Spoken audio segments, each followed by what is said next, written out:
A father can have the job of teaching their child how to ride a bike, but I will prove I'm the best dad to you, my children, by not only showing you how to fly with every bike, but also by revealing all the facts and glitches about bikes in the game. The discovery of the bike glide glitch is usually credited to the famous French stunter, Mafia Stunting, as he figured out that the relative downward force that bikes have can be abused with high speeds to achieve flight. This is most easily done by starting on Mount Chiliad, where we can achieve enough height and momentum to point our bike's underside forwards to gain speed, or slightly upwards to gain height.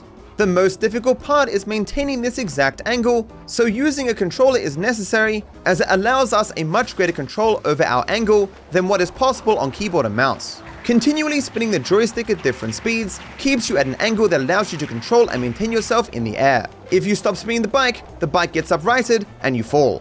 It's actually a small miracle that bike gliding still works in the game today, as in 2014, Rockstar fixed this glitch so bike gliding was no longer possible. This change caused an uproar in the stunting community, who obviously found the glitch quite fun. They therefore pleaded to Rockstar to put the glitch back in the game, and thankfully, a couple of weeks later, Rockstar reverted the fix. In fact, in the game's code you can still find the statement, "Re-implemented broken version of this code as requested by the stunting community." The closest this glitch ever came to being used in speedrunning was during the Polito score setup, where rather than using the usual route back along the train tracks, we can climb Mount Chiliad and use bike gliding to jump over the Alamo Sea. This strat 3 hours into a run is incredibly risky, and it at best saves 10 seconds. I say at best because anything but flawless execution on this very difficult strategy will either result in a fail and a huge time loss, or it will eat away at that potential time save to the degree that, even if you succeed in the bike glide across, you won't save time. If you knock over a BMX bike on a tennis court, then attempt to get on it as you start a game of tennis, you will become permanently invisible until you die. My most sincere congratulations. Pardon me?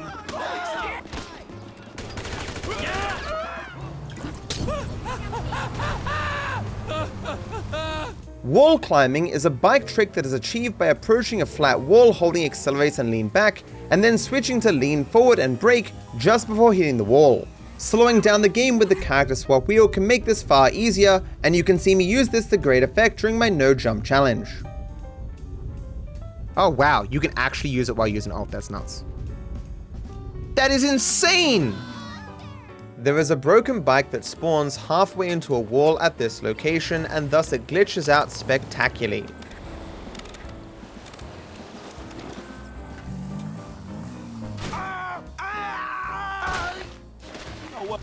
The slowdown while doing a stunt jump will only end when all of your wheels hit the ground. This means you can hypothetically carry it forever using a bike and doing a wheelie.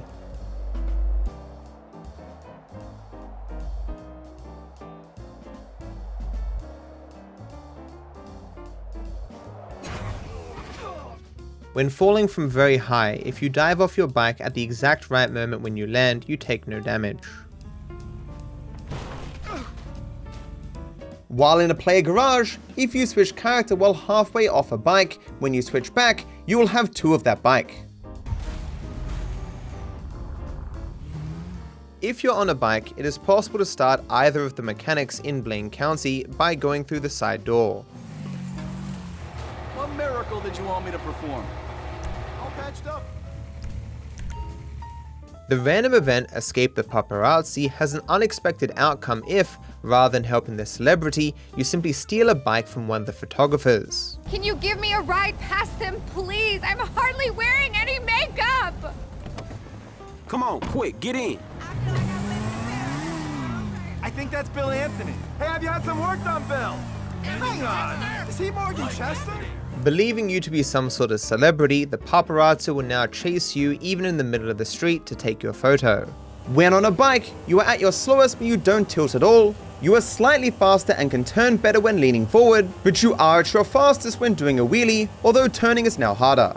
GTA Online has an interesting feature where your character will regenerate health beyond the normal halfway point if your character is on your favorite bike. Of course, the interaction menu does tell you which is your favorite bike. What is surprising is that this regeneration is carried over into single player if you switch to a single player character while your online character is on a bike. As you can see here, Franklin burns and loses HP, but regenerates to full instead of just the half like normal without him even needing to be on a bike. This even continues to work if you switch between other single player characters, although it does stop if you reload a save file.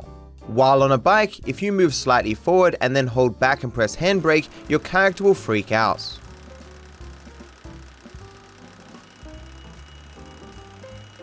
On the mission Friends Reunited, where Trevor blows up the lost camp, if you kill these two bikers just as they set out to ride away, their bikes will drive themselves.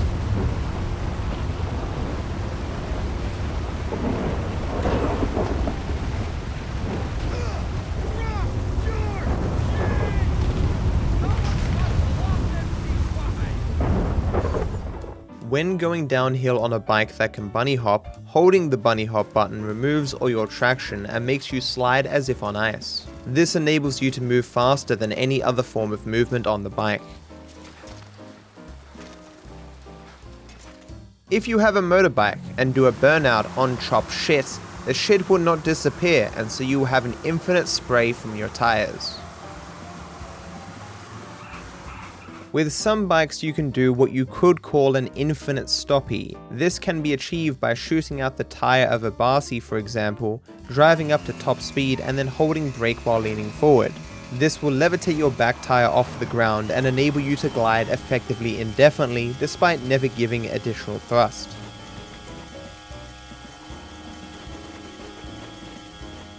While performing a bunny hop and attempting to bunny hop again while in the air, you can often levitate. Hey, look at this damn fool! You can even spin the back wheel without pedaling. NPCs that you brutally knock off their bike can be quite forgiving if you happen to get on their bike at the right time. Hot damn! Unfortunately, when you get off the bike, your new friend will panic and run away. Oh, what the flying fuck? On the mission Daddy's Little Girl, for some reason, Michael is entirely immune to explosions while on a bike.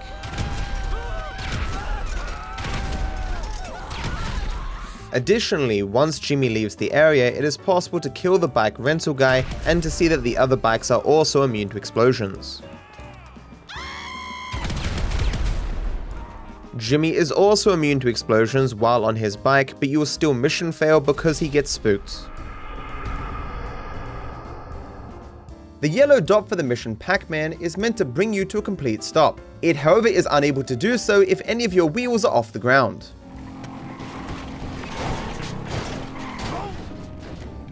Despite there being no button to do so, it is possible to open the back of a cargo bob. You just need to use an explosive. Its size is too small to fit a car, but a bike would fit if not for Rockstar adding an invisible wall to prevent vehicles going inside. This was apparently due to people online using it to transport bikes for money or some such. It is impressive how well our characters are able to push bikes backwards up steep inclines. Doing this, they can even get up inclines that they couldn't get up while going forwards. If you get arrested while on a quad bike, you will experience a visual glitch. While I couldn't get them to arrest me easily while I was on the bike, getting on the bike just as I was being arrested did the trick. For some reason, whatever weapon you had equipped will now be levitating near your hand, and this fixes if you try to use a weapon. On the mission The Polito Score setup, there is a scripted event where an NPC brings a bike that Trevor will then use to drive back at the end of the mission. Oddly, you can spook this NPC away.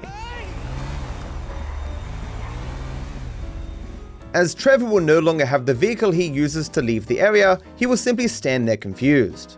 And if we're in front of Trevor, he'll be the one running from the cops. The bike that was spooked away can either be found down the road or already at the meth lab. Well, we got here before the lord of the manor. Shooting the NPC and then looking away will cause Trevor to warp onto the bike.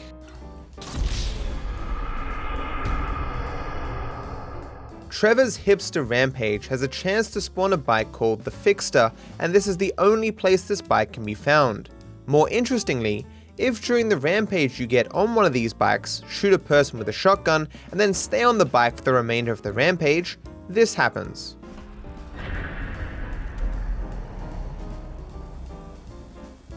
I believe this is because the game is trying to play the animation of Trevor throwing away the shotgun, but the game doesn't expect you to be on the bike, and so this doesn't show correctly.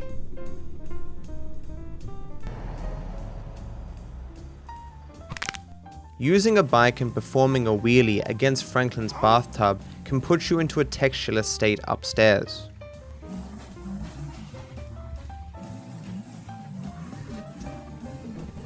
Moving too far away from Franklin's house removes the effects. If you attempt to replicate this yourself, keep in mind that if just your bike clips through, you can find your bike invisible upstairs and achieve the same effects. Down the tracks from the garment factory, there's an electricity box that will launch you into the air if you do a wheelie into it.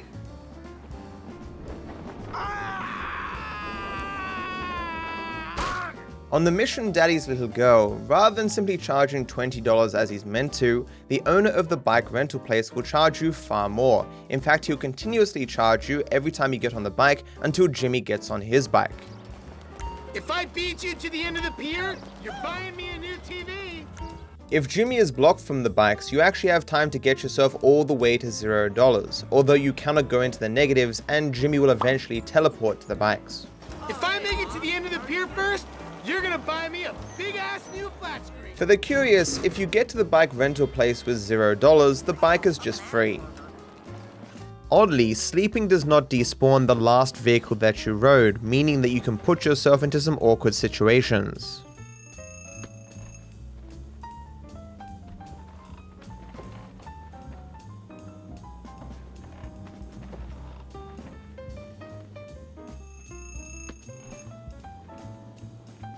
Recently, Rockstar secretly changed how bikes bunny hop. On the left, you can see the old patch that speedrunners use, patch 1.27, and on the right, you can see a more recent patch 1.70. The comparison shows that Rockstar added a small delay before you can jump again, and you get a lot less air, but the jumps go more forward. The result is that bunny hopping is a lot harder to control at higher speeds, and it's a bit slower.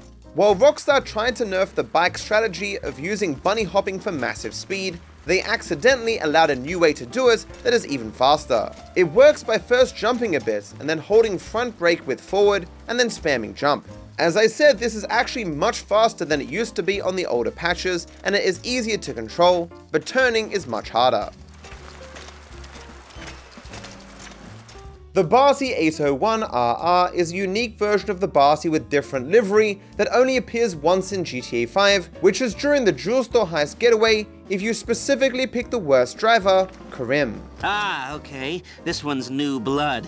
While the regular painted Barsi looks basic, whichever of the 4 liveries you are randomly given in the heist look far better. A rare vehicle hunter named Sprite desired to find a way to obtain this vehicle for use outside of the mission, and he found while normally if you go too far from your heist crew you mission fail, you can actually avoid mission failing from being too far away from your crew by just looking in their general direction. This meant he could put on cinematic camera mode, which locks the camera in the direction of the crew, and then drive the vehicle effectively blind into Franklin's garage.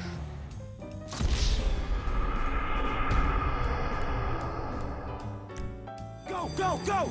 Getting the vehicle to this location made it so that when he left the mission, a copy of it was still in the garage for him to use. More importantly, Sprite's discovery had speedrun implications. Previously, speedrunners had a route for the heist getaway that avoided going underground, but we still had to stay within range of the other crew members to avoid mission failing due to outdistancing them. Sprite's discovery changed this, as we could now create a much faster route so long as we continued to look in the direction of the crew as we drove. Although this new route is more difficult as we're effectively driving blind, it is still of course used because it saves a significant amount of time over the old route.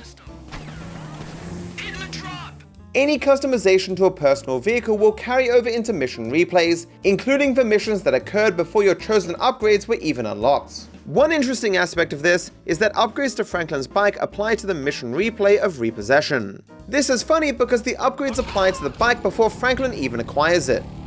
Falling off and then getting on a bike in shallow water causes it to float.